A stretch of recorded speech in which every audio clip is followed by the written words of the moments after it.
¿Qué pasa para que una persona pueda aprender más rápido que otra? Las técnicas de estudio son contraintuitivas. Igual que nadar a crawl, que es la mejor estrategia para nadar. Un niño que nace y lo sueltas en una piscina nunca va a nadar a crawl. Para ti y para mí es igual de difícil o de fácil recordar un número, un dígito como el 6, que una frase coherente y con sentido. Creo que es una de las principales variables en las que tiene que trabajar un profesor. La información es importante, pero transmitirlo de forma que llegue realmente es lo importante. La actividad física, trabajo de fuerza, antes mencionábamos, como la alimentación es fundamental. Nuestro cerebro está trabajando de forma automática por la noche. Todo ese aprendizaje, ese circuito neuronal, se repite como un bucle. Cuantas más fases de sueño haya durante el aprendizaje, la tasa de recuerdo va a ser más longeva. Tú no quieres información, tú quieres conocimiento. ¿Cómo transformas esa información en conocimiento? Tenemos que verle la utilidad, la transferencia. Si yo aprendo aquí una cuenta de matemáticas, tengo que entender cómo la puedo utilizar cuando voy a la compra para la realidad.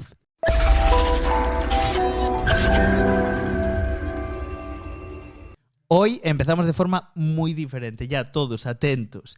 Técnica avanzada de aprendizaje, de memorización, ejercicio práctico. Rubén, guíanos, por favor. Bueno, avanzada. Vamos a probar.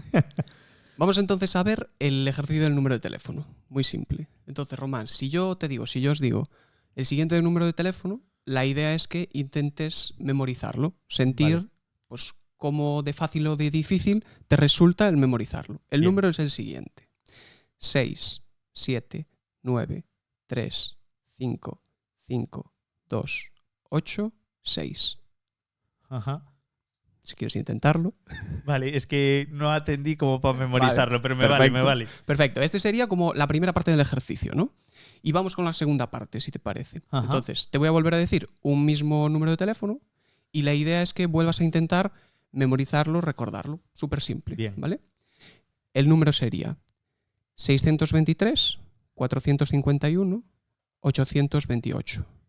653, 623, 451, no sé qué, 28. Me cago en la hostia, me falta uno. No Vale, puede pero bien, ¿no? Más o menos, ¿cuál es la sensación, que es lo importante, respecto a la primera parte o la segunda parte? De calle la segunda. ¿Sí? Sí. Normalmente es lo que suele ocurrir. Y aquí, igual, la primera pregunta que nos hacemos es, vale, igual me puedes decir, vale, Rubén, vaya chorra de ejercicio, ¿no? Pero si nos vamos un pasito más atrás, este ejercicio un poco lo que muestra es que la cantidad de información es la misma. Te di 9 dígitos. Sin embargo, tu cerebro los procesó de forma diferente porque estaban agrupados, porque estaban relacionados. Ajá. O sea, la misma cantidad de información puede ser más fácil o más difícil recordarla, no tanto por la cantidad en sí, sino por si está relacionada. Bien. Y tenemos más práctica, que me está molando mucho esto de jugar a memorizar cosas. Podríamos hacer más prácticas, pero sobre todo lo que es interesante y un poquito que es a lo que viene este ejercicio, por si alguien está flipando con este arranque, ¿no? Sería lo que hablábamos antes justo de conocer en cuanto al aprendizaje, si hay estrategias de aprendizaje más efectivas que otras, en el ámbito educativo, si deberíamos tener en cuenta algunas bases para partir y trabajar a partir de ahí, tanto a nivel pedagogía, ¿no? Antes había esta concepción de que cada maestrillo tiene su librillo, ¿no? Muy clásica, que es cierto que algunas cosas, pues la educación yo creo que es un arte, pero que la parte científica y en este caso las evidencias de la psicología cognitiva tienen mucho impacto. En los últimos años hay muchísimos estudios que realmente no tienen toda la transferencia que deberían tener en el ámbito educativo para aprender, ¿no? Y es un proceso que tú también sabes que se sufre mucho, o los adolescentes sufren mucho en cuanto al ámbito académico. Sufren mucho malestar en este sentido, les afecta mucho a su vida, autoestima, etcétera, etcétera. Y muchas veces las estrategias de aprendizaje pueden transformar una gran parte de esas dificultades que puedan surgir en el contexto educativo. Perfecto, o sea que mejor intro imposible, o sea que bienvenidísimos a Psicodivagando, el podcast donde puedes aprender psicología práctica a través de historias de personas reales.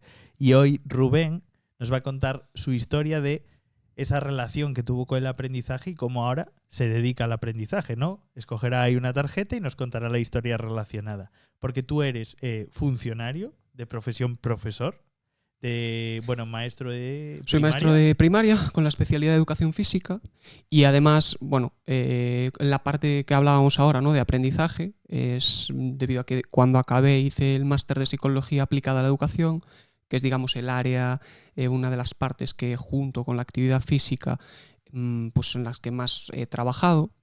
De hecho, también he realizado bastantes asignaturas de psicología en la UNED y es algo que ahora mismo tengo ahí aparcado.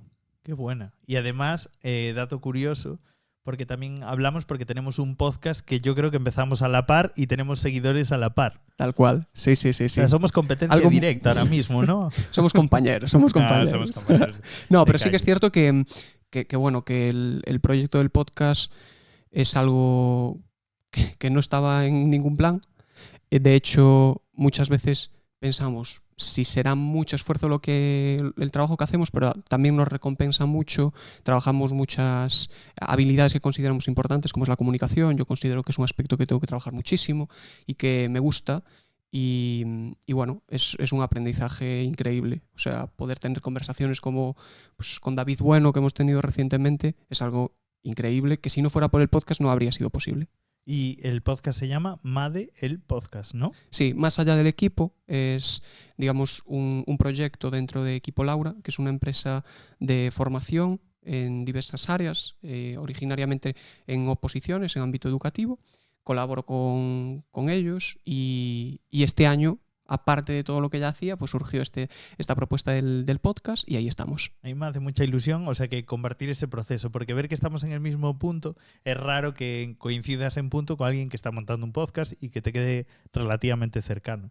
Y después no sé si se puede saber a quién has entrevistado hoy en el podcast. Sí, hoy justo hicimos la grabación de Gaby. Dios, que ese tío lo adoro, ¿eh? Gaby, espero que me estés viendo. Te echo de menos. O sea, mis noches son más tristes si no te tengo. O sea, es que ese tío me hace tanta gracia. El humor le va en las venas, ¿eh? Sí, la verdad es que fue muy entretenido. Fue de los podcasts más cercanos y más cómodos que hemos tenido, en el sentido de que, queríamos hablar, nuestro programa es un poco de ámbito educativo. Queríamos abordar, pues, el humor y el ámbito educativo, límites del humor, un poquito, y también su persona, ¿no? Además, Gaby es profe, es maestro, director de una escuela de educación infantil y la verdad es que fue genial. Es que tiene el humor en las venas, ¿eh? Yo lo adoro. Es que no lo conocía tanto y cuando lo vi aquí, yo ese podcast, antes de publicarlo, me lo escuché 800 veces. Que yo hay podcasts que igual no vuelvo a escuchar porque como ya lo has grabado, pero el de Gaby me hacía tanta gracia que yo estaba ahí yo solo riéndome por la calle, escuchándolo, ¿sabes? Pero bueno, y te dedicas también al ámbito de las oposiciones, ¿cierto? Sí, yo cuando, digamos, me preparé la oposición, después de ese año, después de muchísimo trabajo y también esa pizca de suerte que es necesario en el ámbito de las oposiciones, pues conseguir la plaza, pues la primera convocatoria en la que me presenté, y me quedé colaborando pues en esta empresa, que es donde acompaño al alumnado en cuestiones de aprendizaje y especialmente en mi especialidad, la educación física. Qué buena. Pues hoy seguro que aprendemos un montón y me gustaría hablar contigo sobre alumnos concretos, o sea, no alumnos concretos, me refiero casuísticas concretas de alumnos que por lo que sea están desenganchados del proceso educativo. ¿Qué podemos hacer para esos alumnos empoderarlos y que se den cuenta de que quizás no es tanto cuestión de capacidad, sino cuestión de actitud, ¿no? Que te preguntaré por eso. Genial. Pero antes de nada, si ya has pasado una oposición, no te costará presentarte a la entrevista en el trabajo aquí de Psicodivagando. Veremos. Eso igual es más duro que la oposición. Voy a ir súper agro, ¿eh? Venga. A ver, espera. Puf, parezco un mal alumno. Me puedes sacar cualquier cosa ahí, ¿eh? Sí, total. Vale. ¿Estás preparadísimo? Yo creo que sí. Bien. ¿Nombre? Rubén. ¿Qué emoji te representa mejor y por qué? Yo diría que el bíceps, igual es muy básico, pero relacionándolo con la actividad física, y luego lo veremos con el aprendizaje, porque la actividad física es fundamental para estimular el BDNF, Luego hablaremos de él, si te parece. Si me lo recuerdas tú, porque no sé qué es eso. Vale, podemos pues hablar. perfecto. O sea, ese vínculo que tiene, cada vez, de hecho, está más demostrado trabajo de fuerza con el aprendizaje, la cognición. Entonces, yo creo que el bíceps, el emoji del bíceps, es muy representativo. Bien. ¿Me puedes repetir el siguiente número de teléfono? Igual no. 6, 0, 4, 8, 5, 7, 6, 1. 604-856 y ya me quedé. Bueno, me lo he inventado. Podrías decir cosas y te diría que estuviera bien. ¿Qué título le pondrías a tu autobiografía? Uf. Pues mira, hay una peli, Acero Puro se llama, que representa, no sé si te suena la peli, Acero Puro. Es básicamente de unos robots, ¿vale? Que boxean. Es una americanada. Que boxean y hay uno que está construido con, digamos, casi lo peor que te puedes encontrar, ¿no? Y es un poquito la historia de un boxeador, de un luchador frustrado, que es el padre de un peque, y el niño pues boxea con ese robot y acaba, digamos, superando, pues, digamos, creencias limitantes. Así que podría ser esa, quizás. Es una peli que me impactó mucho de pequeño, me gustaba mucho. Me quedaría con eso. Un buen contexto. ¿Qué es lo más importante que has aprendido en la vida? Uf. Profunda, ¿eh? Sí. Creo que en la gratitud gana más quien da que quien recibe. Wow. ¿Qué consejo le darías a tu yo de primero de la ESO? Le daría muchos. Pero un consejo. Pues quizás que me arriesgara más. Yo creo que igual era una persona como bastante cohibida, ¿no? En algunos aspectos. Entonces, como un poco más de locura, quizás. ¿Qué le dirías a un alumno que está pensando en dejarlo todo?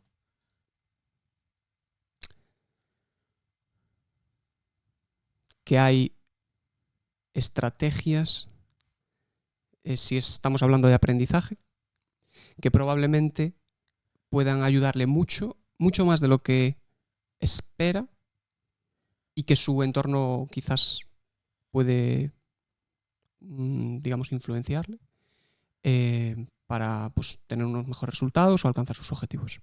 ¿Qué opinas del grandioso y fabuloso Gaby G8? Opino que es fantástico. Que o churrasco nunca o forno, eso es lo que opino. Y nada, que es un lujo tener gente pues que, digamos, también hace o tiene un impacto tan positivo en la normalización da nosa lingua que nosotros, bueno, yo normalmente sí que non son galego falante, en el ámbito educativo sí, fuera del no, pero que creo que deberíamos serlo un poquito más y él contribuye mucho a eso, con el humor, que también es muy importante en una sociedad que está muy polarizada muchas veces. Sí, joder, como cuando la gallega ponía Son Goku en gallego o Sin-Chan. Eso es... Hablamos de eso, increíble. Claro, Esos doblajes. Eso era la puta hostia, la verdad. ¿Y quién te gustaría que te hablara por fotos? Vi esta pregunta, porque vi algunos de los episodios y no la entiendo. Mejor, eso me dice que eres o sea, que eres un tío responsable y tal. Prefiero que no la entiendas. Sí. Que te hablen por fotos es una práctica extendida ante cierto sector de la adolescencia. La pregunta, o sea, la estoy explicando técnica, pero es lo más llevado al barro que puede ser. Vale. Que es, quiero ligar. Algunos chavales en plan, bueno, eso. Y entonces suben una foto suya con una pose así de... Sí, vale. Háblame. Como flirtear, ¿no? Sí, y si le votas, ponen una votación de Instagram y si le votas, te abre un chat y empezáis a hablar por fotos. O sea, te manda fotos temporales y ponen texto sobre las fotos. Y entonces es una manera de ligar, también es una manera de hablar entre amigos. Uh-huh. Vale, o sea, ¿con quién ligaría? Mandando fotos, entiendo. Sí. Pues No lo sé ahora mismo. Me has pillado. Es una respuesta que está clarísima habiendo entrevistado a Gaby. Es que... Pues con Gaby sería increíble, la verdad. Ojalá. De hecho, ojalá me respondiera a fotos, Gaby. Sería una locura. Me alegraría las mañanas. Es que Gaby es genial. Podríamos hacer un podcast de Gaby. ¿Por qué no? Sí. Sí. No, que nos tienes cosas súper interesantes que contar hoy. No sé si tanto como Gaby. Es que es mi kriptonita. Y digo yo, ya me pongo serio. ¿Qué historia crees que representa un poco lo que nos vienes a contar hoy, no? Bueno, yo creo que lo estábamos hablando antes. No sé si a las cartas, ¿no? No sé si aprendizaje, un poquito punto de inflexión. Creo que sería un mix, pero si queréis, cogemos aprendizaje. Venga. Y la estrenamos, ¿no? Sí que va a coger polvo.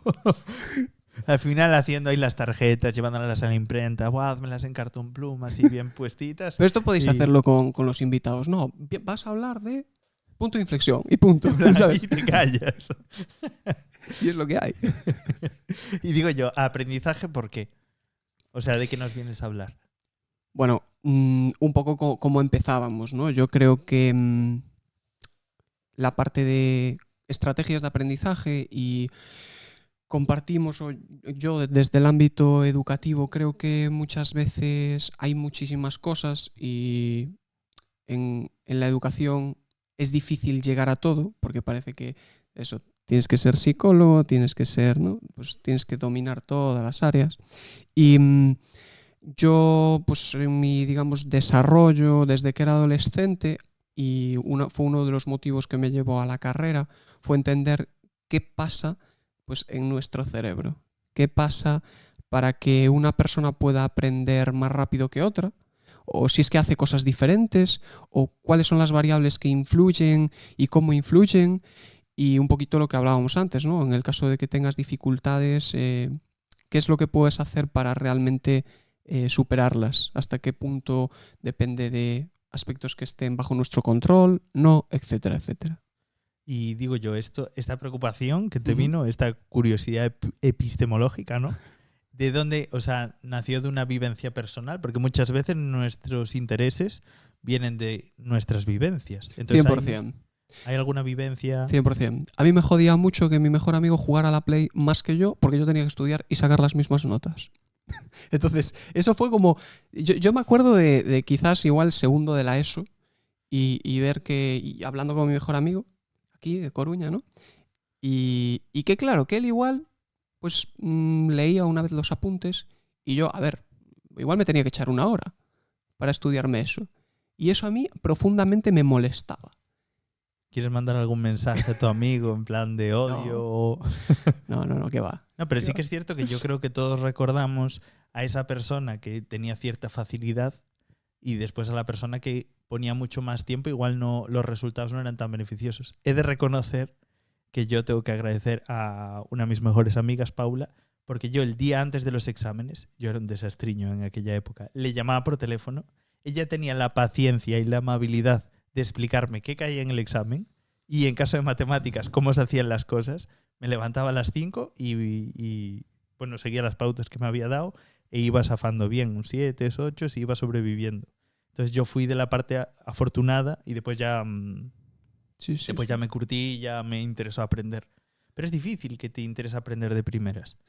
Sí, a ver, a mí me generó mucha curiosidad. También es cierto que, pues, por parte de mi familia, mi madre es bióloga, entonces también tenía mucho interés por el ámbito científico. También era otra opción que valoraba a la hora de estudiar la carrera.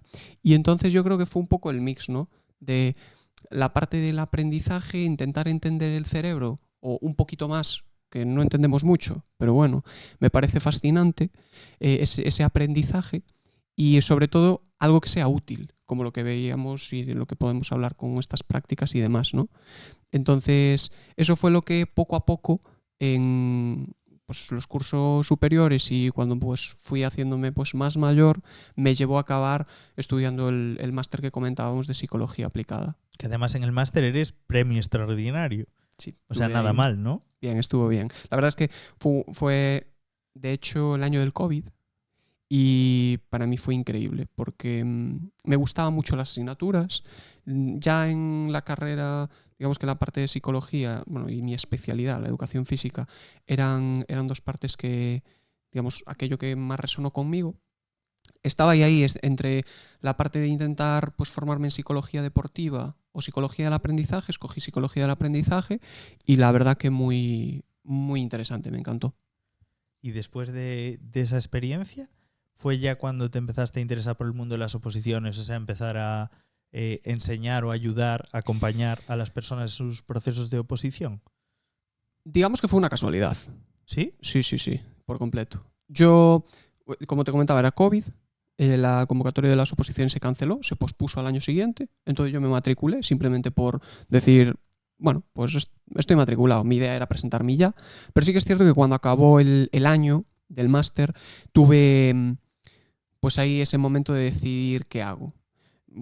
Tenía la intención también de probar a hacer el doctorado, era algo que me ilusionaba. Luego hablando con profesores y demás, y bueno, mi familia, y lo valoré y por las condiciones, circunstancias y todo, decidí opositar siempre dejando esa puerta abierta a futuro, ¿no?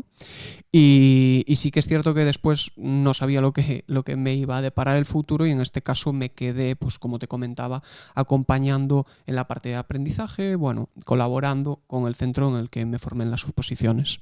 Y digo yo, por ejemplo, eso de todo lo que has aprendido en ese máster, ¿tienes espacios y tiempos para aplicarlo en tu día a día en primaria, por ejemplo? Porque entiendo que la oposición es el día a día. Pues no muchas veces.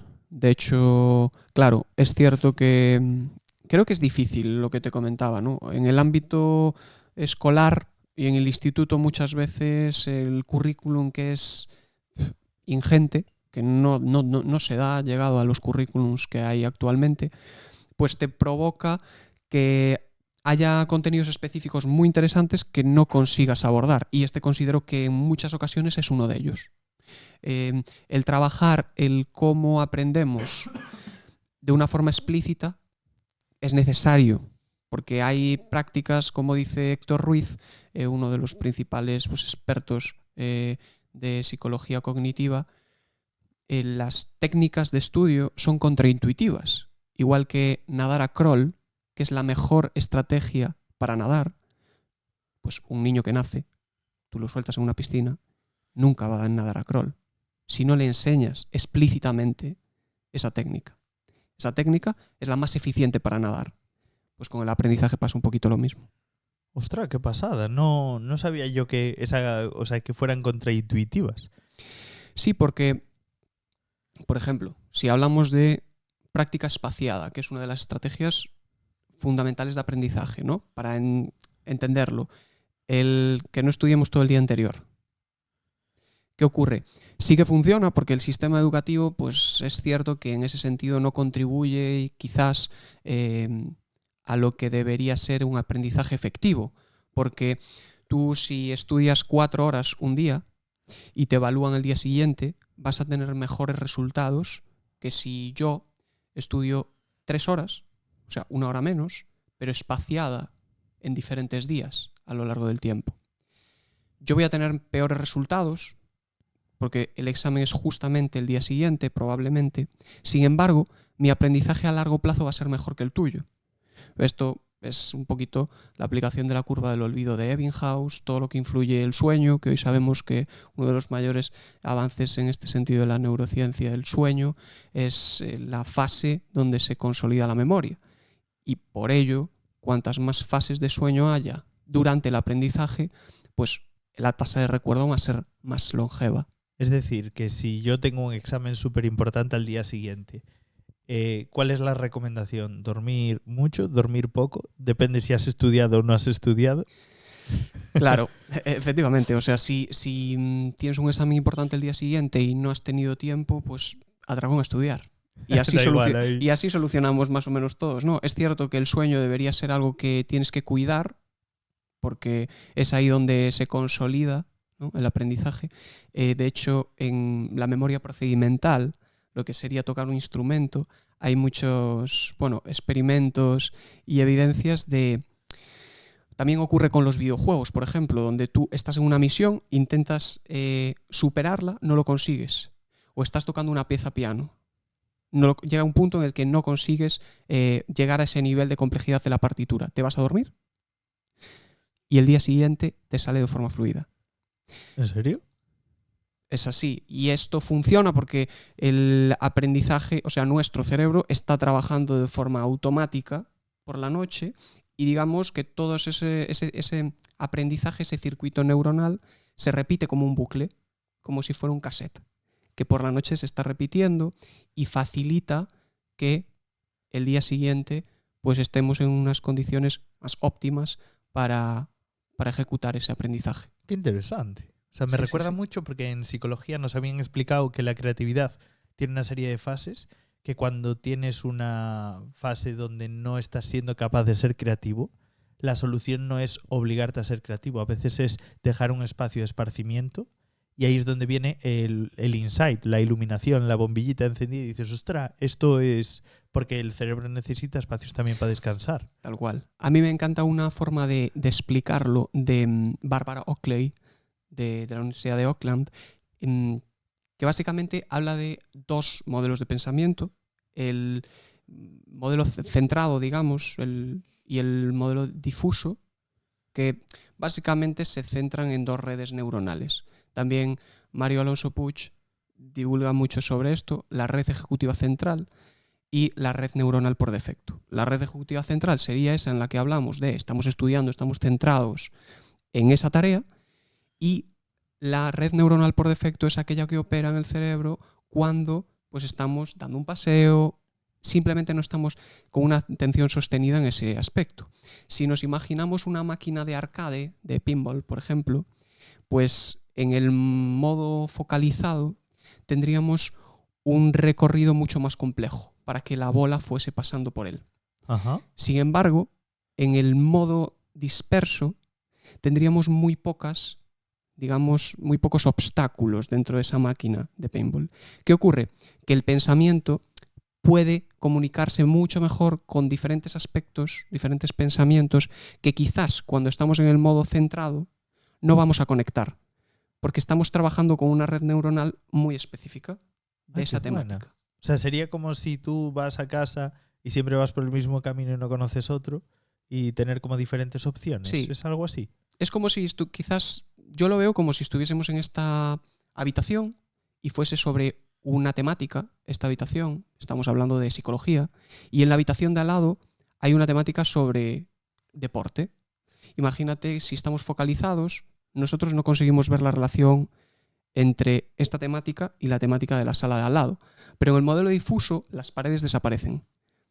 ¡Oh, qué buena! De forma que es mucho más sencillo establecer relaciones y tener esos momentos eureka, ¿no? También hay muchos, no sé si Edison o se le atribuye a algunos descubrimientos de inventores ese momento de lucidez. Había un premio Nobel, si mal no recuerdo, que supuestamente la idea que le llevó al premio Nobel la descubrió soñando. Y fue cuando se despertó, cuando lo escribió, a partir de ahí desarrolló, y esto ocurre en principio por este modo difuso en el que trabaja también nuestro cerebro. Qué buena. Y mira, escuchándote hablar, yo veo que haces como dos estrategias. Primera, haces mucho hincapié en ese asociacionismo, ¿no?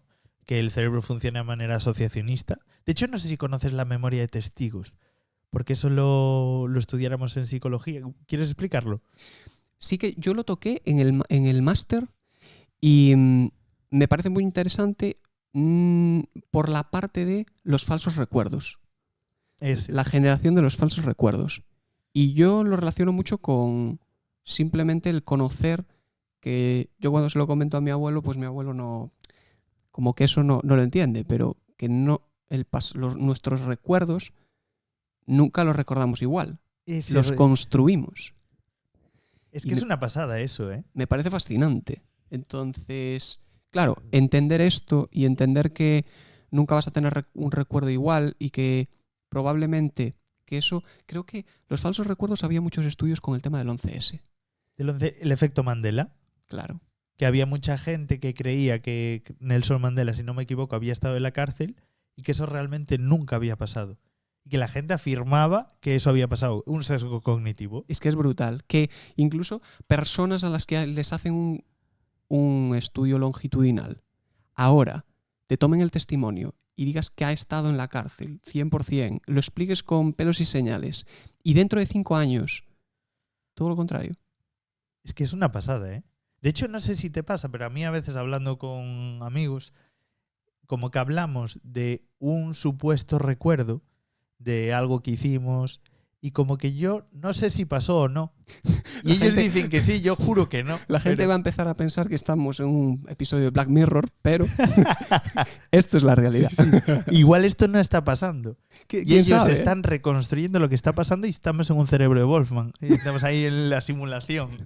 Pues que me flipa la filosofía y... Está muy guay, sí. O sea, a mí me encanta, pues eso, un poco profundizar en este ámbito y es un poco, bueno, lo que me llevó a interesarme por el aprendizaje, un poquito, sobre todo la psicología cognitiva y neurociencia. Y claro, y te comentaba que eran como 2 puntos. El asociacionismo por un lado, pero por otro lado te veo que pones ejemplos muy visuales. O sea, tú cuando cuentas algo, yo tengo una imagen mental en mi cabeza de lo que me estás contando, porque lo ejemplificas mucho. Creo que es una de las principales variables o aspectos en los que tiene que trabajar un profesor. Muchas veces la información es importante, tu conocimiento, pero transmitirlo de forma que llegue realmente es lo importante, ¿no? Y en relación al asociacionismo, pues efectivamente hay la metáfora típica del cerebro.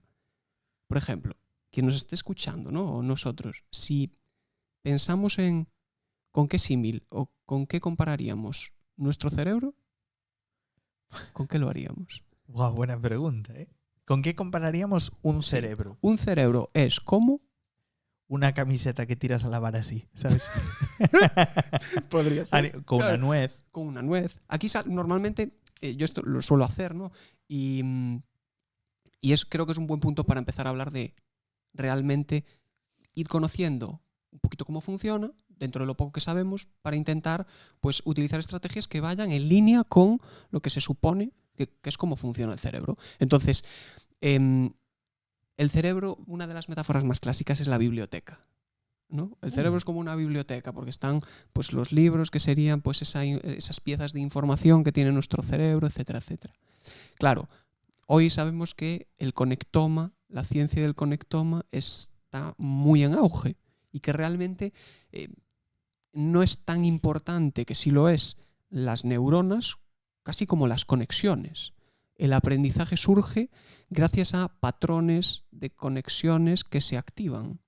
Entonces, está ahí digamos, ese aprendizaje de quizás una metáfora un poco más eficaz para ver que todo está interconectado de alguna forma y las informaciones no son compartimentos estancos como podrían ser unos libros en la estantería o una biblioteca.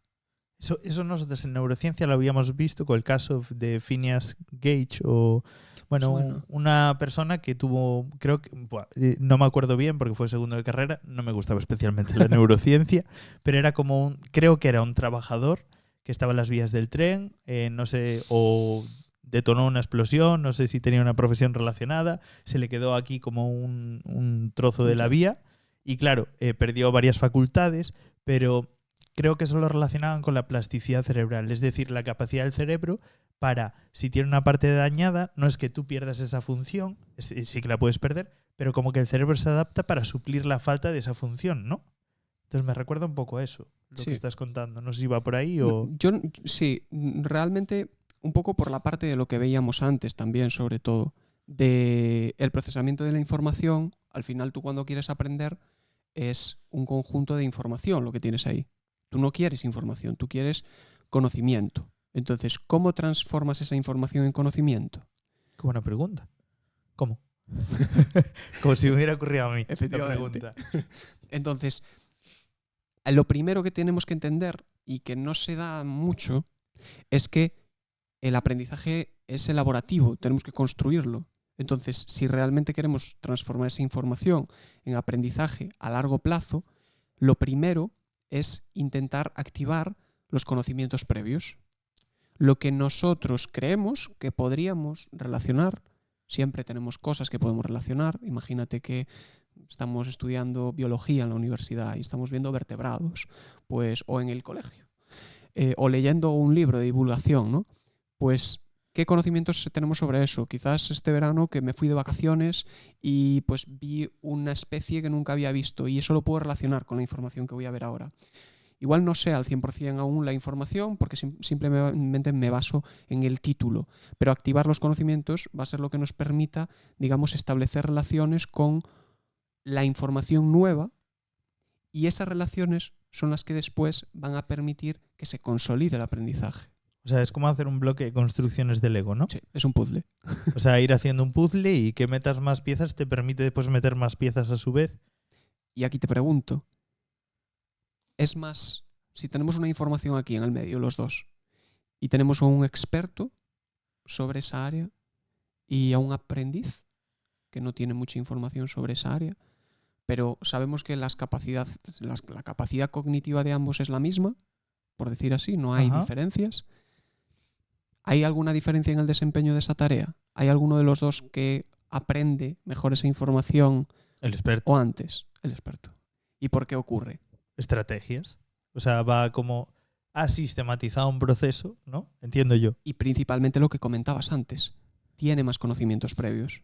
Como tiene más puntos, por decir así, de anclaje de esa información, tiene una red neuronal más amplia, ¿no? Pues puede conectar esa información con muchos más puntos. Esto es lo que hablamos de la transferencia del aprendizaje, lo que vemos en el colegio, en el instituto, tenemos que verle la utilidad, la transferencia. Si yo aprendo aquí, no sé, una cuenta de matemáticas, tengo que entender cómo la puedo utilizar cuando voy a la compra para la realidad. Si yo consigo conectar ese conocimiento científico puro con mi día a día, va a ser mucho más sencillo que lo recuerde.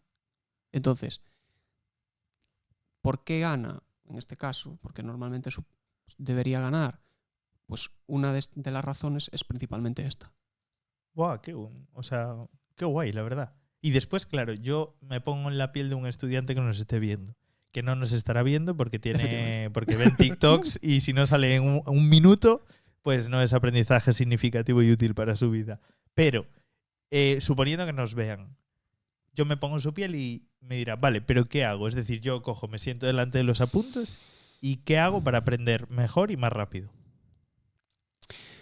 Pues yo te diría que lo primero es un poco lo que hablábamos, ¿no? Primero, ya no te digo que te metas al contenido, te digo que pienses simplemente, activar los conocimientos previos.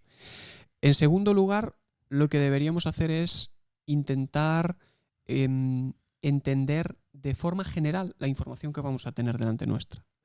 Por ejemplo, no sé si responder con esto a la pregunta, pero yo siempre comparto un poco mi experiencia cuando empecé a estudiar la OPO.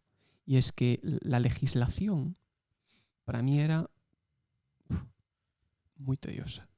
Porque claro, te pones a estudiar la ley educativa y mi forma de estudiar, que era como normalmente había hecho, de hecho en la carrera pues no tuve que estudiar tanto, ¿no? Pero cuando llegas a una oposición sí. Y quizás cuando estaba leyendo y subrayando y llegaba a la página 30, pues no me acordaba de las primeras 5. Entonces, la sensación que le tiene que pasar a muchos chicos, chicas, adultos en estos procesos de aprendizaje es que tú estás intentando estudiar, llevas media hora trabajando sobre eso y cuando te paras un momento a pensar en lo que has aprendido, pues no te acuerdas de lo primero que has trabajado ya. Entonces, ¿por qué? Porque lo hacemos de una forma lineal. Y lineal también es el primer número que te dije cuando empezamos. Ajá. Y no debemos hacerlo de una forma lineal, debemos hacerlo de una forma jerárquica. ¿Por qué? Porque tu cerebro... Hay un estudio que no sé si te suena de George Miller, la teoría del procesamiento de la información, que habla del número mágico 7 más menos 2. Sí, mitiquísimo. Entonces, la capacidad de la memoria a corto plazo. Efectivamente. Básicamente, a lo que hace referencia, esto está superado ya por el modelo de Cowan, que básicamente viene a decir que la capacidad de nuestra memoria de trabajo es menor, que no podemos trabajar con tantas piezas de información aisladas. Sin embargo, lo que es importante es cómo se trabaja con esas piezas de información, o sea, la memoria a corto plazo, ¿no? Si decimos un número dígito a dígito, para nuestro cerebro son 9 dígitos, son 9 piezas de información. Sin embargo, el cerebro, la memoria de trabajo, el hipocampo, solo puede trabajar con lo que decía el número mágico, era hasta 9, 7, ¿no?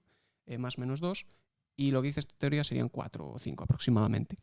Pero lo importante es que dentro de cada pieza, la complejidad o la cantidad de la información da igual, siempre que esté relacionada.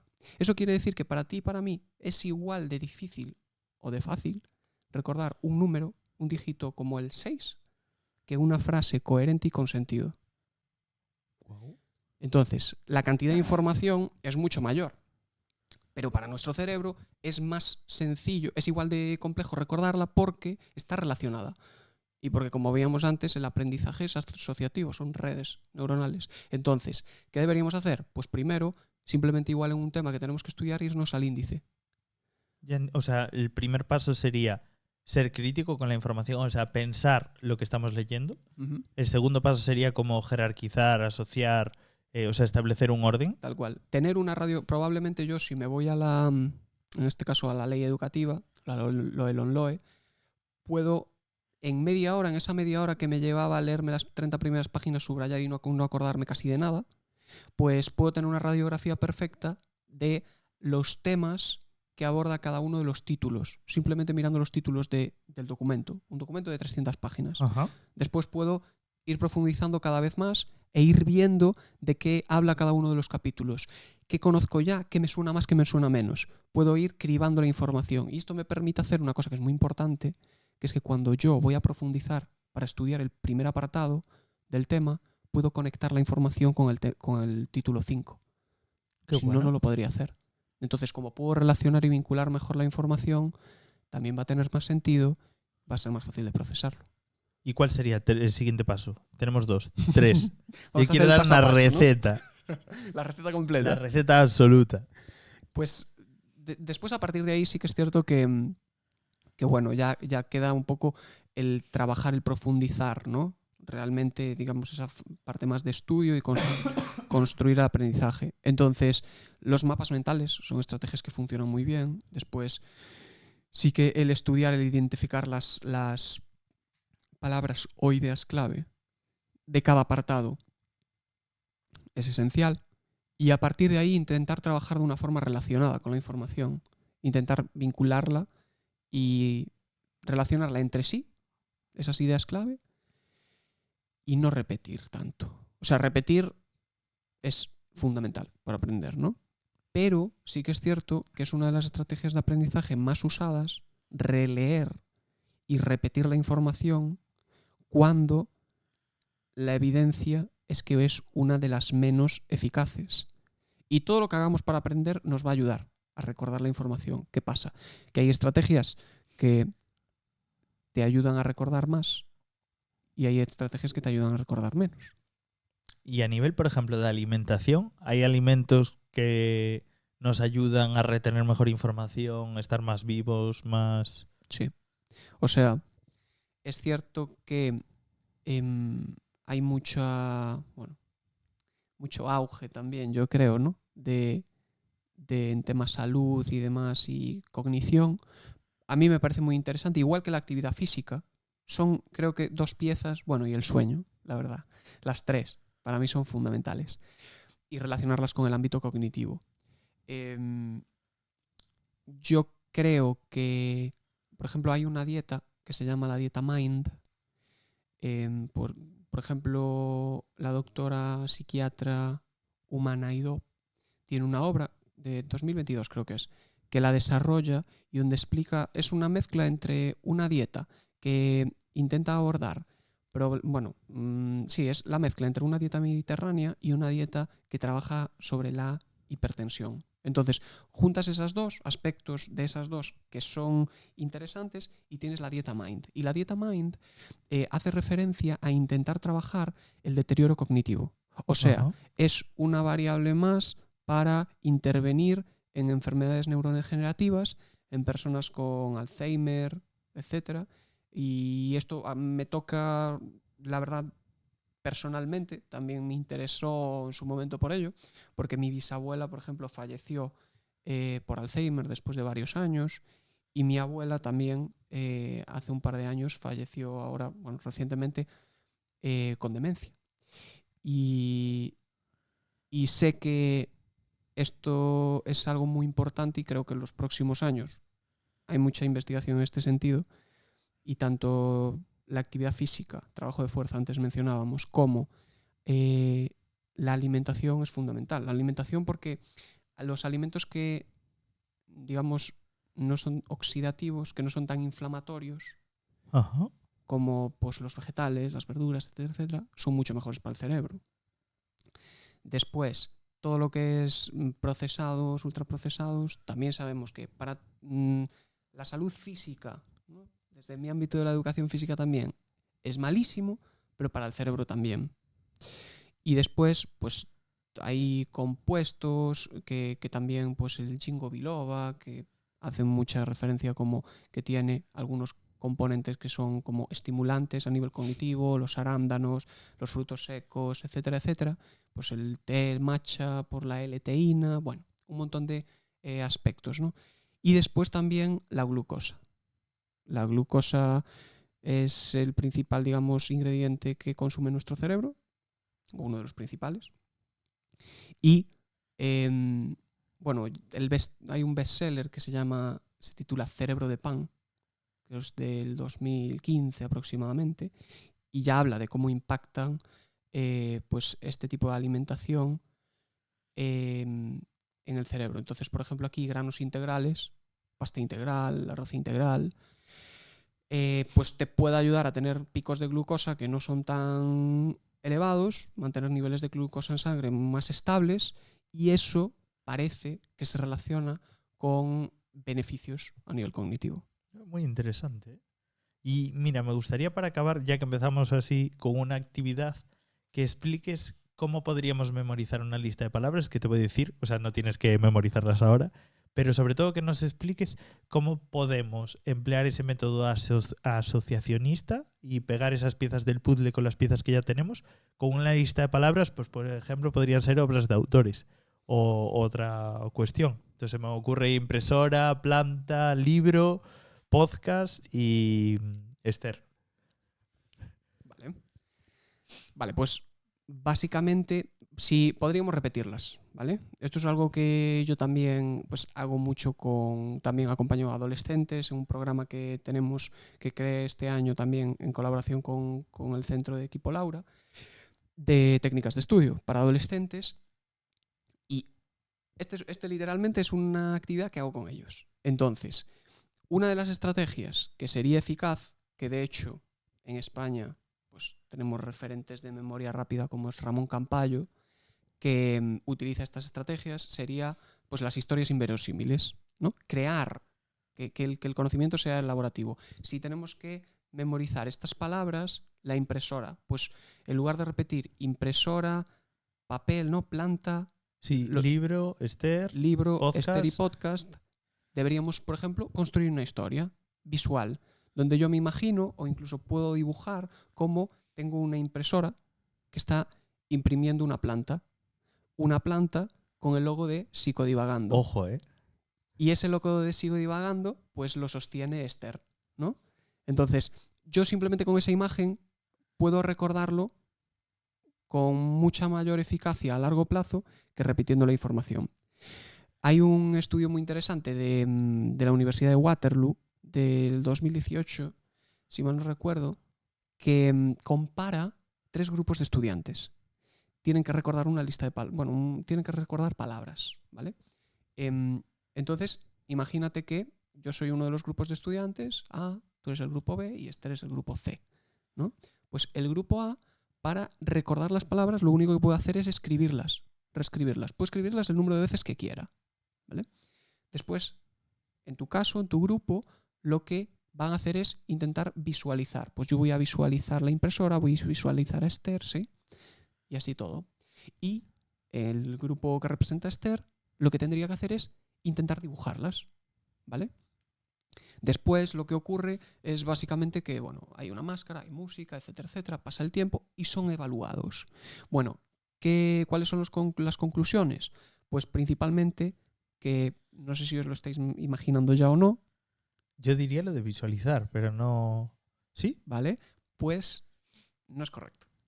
O sea, lo que es más eficaz es dibujar, en este caso, las palabras. Es mucho más fácil de recordarlas y recordarlas a más largo plazo. ¿Por qué? Bueno, uno de los argumentos es que el procesamiento de la información es más complejo. O sea, efectivamente yo voy a recordarlas menos tiempo si las escribo, porque incluso no tengo quizás ni que hacer el esfuerzo de comprender profundamente qué es, sino que es algo memorístico, bulímico, que voy a vomitar y ya está. Y después tenemos tu caso, el caso en el que las visualizas. Los resultados son mucho mejores, ¿vale? Pero es que además, en el caso del grupo que representa Esther, entra la parte kinestésica. No solamente tenemos el procesamiento verbal de la información, el procesamiento visual de la información, sino que tenemos que construir y elaborar un dibujo que represente lo que hemos comprendido de esa palabra y tenemos que esforzarnos en representarlo gráficamente. Y aquí es interesante ver que además no influye la destreza en el dibujo. Y eso es algo que a mí me alivia muchísimo. Y a mí, que yo soy un zote de tres... Porque claro, yo mis dibujos los entiendo solo yo, pero bueno, ya tengo una excusa, ¿sabes? ¿No? Entonces, esto me parece muy interesante y sí que es cierto que hay muchas estrategias, ¿no? Pero un poquito basarnos más en evidencias para aprender de una forma más eficaz y que sea menos tediosa, que al final va mermando muchas veces la autoestima del estudiante, pues es importante. Qué guay. Pues vamos a hacerte ya la pregunta del anterior invitado. ¿Tienes Madel Podcast para que te sigan? Y tienes también cuenta... Sí, bueno, mi cuenta personal. De donde, bueno, subo cosas así a nivel académico que me interesa es Rubén con 2Rs.on. Rubén, sí, con 2Rs.on.